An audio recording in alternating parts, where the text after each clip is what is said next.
What's going on, everyone? Jeremy here from The Quartering. I hope you're having a wonderful day. I hope that today will be the day I earn your subscription. If you haven't yet subscribed, there's a red subscribe button down below the video. I hope that today will be the day you click it. Now, Cyberpunk 2077 has been quietly making a bit of a comeback, releasing several hot fixes as well as their first big patch, 1.10. Unfortunately for Cyberpunk fans, it would appear that the game has only minorly improved since that patch. In fact, there's a new game-breaking bug that exists after you load it. After the 1.1 update for Cyberpunk 2077, many hoped that the crashing issues were solved. However, some reports crashes even with those fixes. The 1.10 update for the game was hypothetically supposed to fix Cyberpunk 2077's crashing problems by making various stability improvements, but crashes are still being reported from many players. Some users have even claimed that the game crashes are happening more frequently now that the update has been installed. You can see here CD Projekt Red, more updates, please. 3 crashes in 3 hours with 1.10 update. You have here, you know I wasn't going to jump on the Cyberpunk bash train. Yeah, it wasn't perfect. It ran okay, graphic glitches aside. It kind of reminded us of Saints Row 2, which we loved. But they dropped patch 1.1, and now I'm getting nothing but crashes.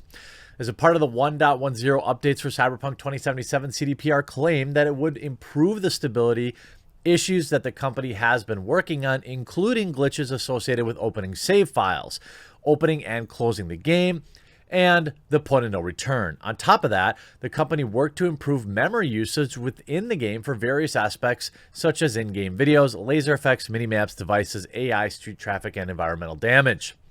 As it stands now, the update is nearly 17 gigabytes on top of an already huge Cyberpunk 2077 file, making it way over 100 gigabytes at this point. While there are many users that have claimed the game still crashes every hour, others have said their playthroughs have gone through without that many hiccups, suggesting that others' reports are exaggerating. It's hard to tell. Well, I mean, like I said, I received a lot of Cyberpunk fans reaching out to me saying that they played the game all the way through on their grease-covered original Xbox One and never had a problem, and I needed to stop hating on the game because that was, you know, just ridiculous. But no, I mean, maybe they were the exception, which certainly I'm happy for them. But unlike them, many people are still experiencing a game-breaking issue. In fact, I don't know why I didn't pull it up here. Yeah, the new game-breaking bug. Players are getting stuck at the main part of the storyline. Cyberpunk 2077 says a new big 1.1 patch has introduced a game-breaking bug. Eurogamer reports that the Down on the Street quest appears to be broken for some players. The quest includes a hollow call that's supposed to trigger progress to the main part of the Cyberpunk storyline. Unfortunately, some players are reporting that the call remains silent and blocks progress of the game. Developer CDPR published a workaround for the issue, but it requires players to have an earlier save of the game to try and get the hollow call to work properly. Here are the steps. Load the game before Takamura and V leave Wakeiko's office. Finish the conversation outside the office right away. Right after the finished conversation with... I mean, come on. Is Twitter required to play this game? You have to follow CD Projekt Red on Twitter to be able to keep, up to date on all the latest workarounds for the many bugs. Look, they have another major update coming. CD Projekt Red is also planning another major 1.2 patch that is supposed to be, quote, larger, more significant update that will arrive in the weeks after this latest patch. It's not yet clear if there will be a hot fix to resolve the latest issue, though. Well, I hope there will be. Ultimately, I would say, just like many others, I'm waiting for 1.2 to play through, and I'm hoping that the game will be like, 85%, 90% by that time. I'm trying to remain optimistic, and I still do believe that CD Projekt Red and its developers are working hard to fix this game. Not that stops the creeps anyway. People are modding Cyberpunk 2077 so they can hook up with Keanu Reeves. Well, of course they are. Over on Nexus Mods, a modder by the name of Keanu has uploaded several files allowing players to swap models in Cyberpunk 2077 along with the extended tutorial on how to do the process manually. The mod includes swaps for main characters such as Judy and Pan Am, along with swaps for Cyberpunk 2077's Joy Toy workers. Many of these files for characters you can romance in the game, but the mod also includes swaps for characters the player wouldn't normally be able to romance, like Goro Takamura and Johnny Silverhand. Although Silverhand has some spicy scenes in the game, these are all viewed from the player's perspective, so modding the game is the only way to romance Silverhand yourself. By swapping Johnny into the place of a Joy Toy, you can enter a scene with Keanu Reeves of a sort. The model remains fully clothed and can be a bit glitchy, while you're also hearing the voice of the Joy Toy rather than Reeves. It's all just a bit awkward. Still, as one mod put it, this is as close as we can get to romancing Johnny. I mean, hey, you do you. I love the modding community. I support the modding community. There are many games on the market that just wouldn't be what they are today without the modding community. Skyrim would be one of them. But that doesn't stop the games press from publishing. Now, again, there's plenty to criticize Cyberpunk 2077 over. Things that they are actively working to fix, which I am thankful for.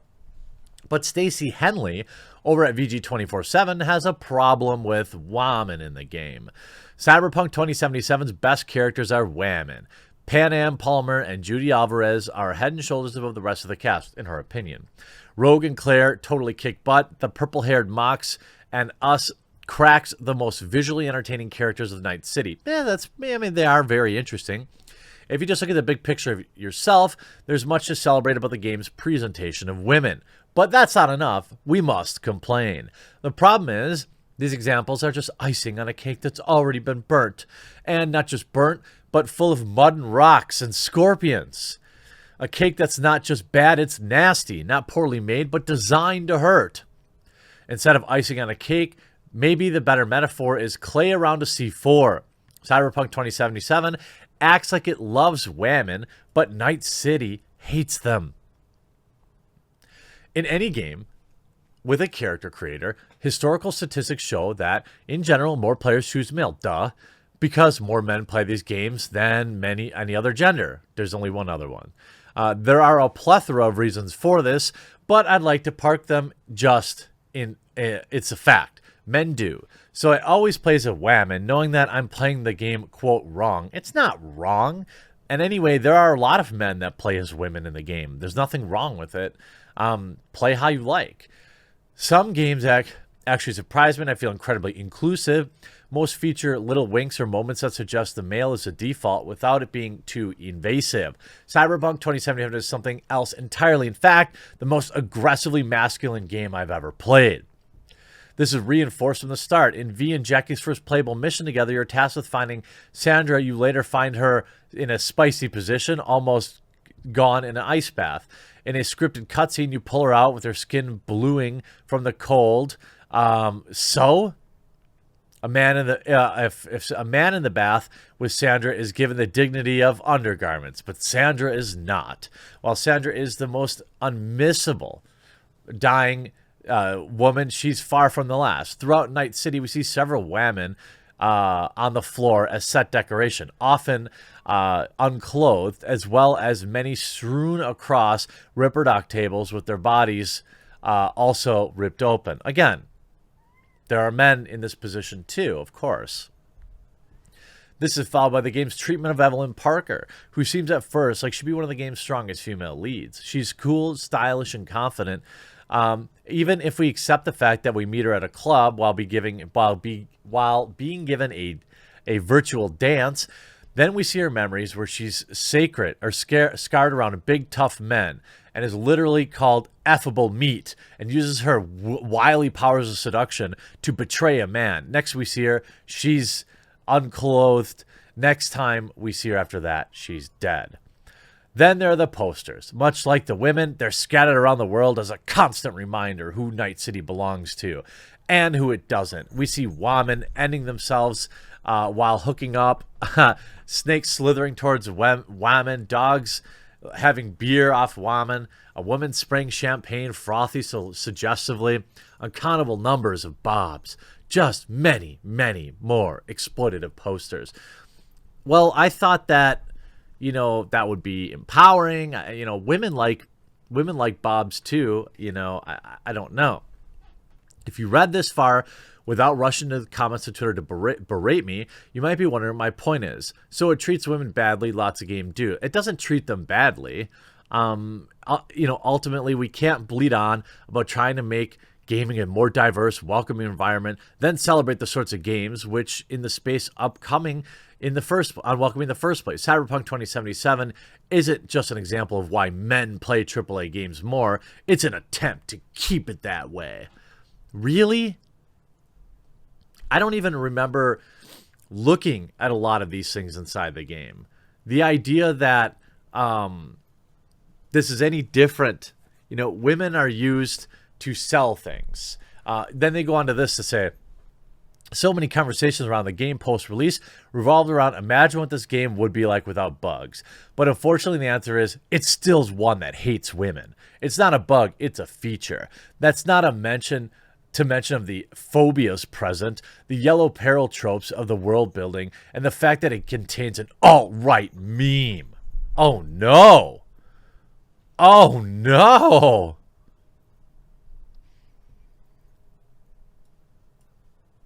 According to NCPD statistics, the model found that as many as 17% of reported accidents in Night City, despite making up only 2% of all registered vehicles. I mean, that's a stretch. Come on. I mean, that's not really it's not really a meme. It's a statistic. Are statistics memes? I don't understand. Obviously, you can see, I hope you get a full ride scholarship with these mental gymnastics. Lots of people who are protected status. That shows you where that's at. Sit down and wait for, I'm telling you, just think of Cyberpunk as a game you pre-ordered that won't be worth playing until the middle of February, and I think you'll have a much better time. That's what I'm doing. I'm waiting for patch 1.2, and then I'll jump back into the game. I hope you enjoyed this video. We'll talk to you again real soon.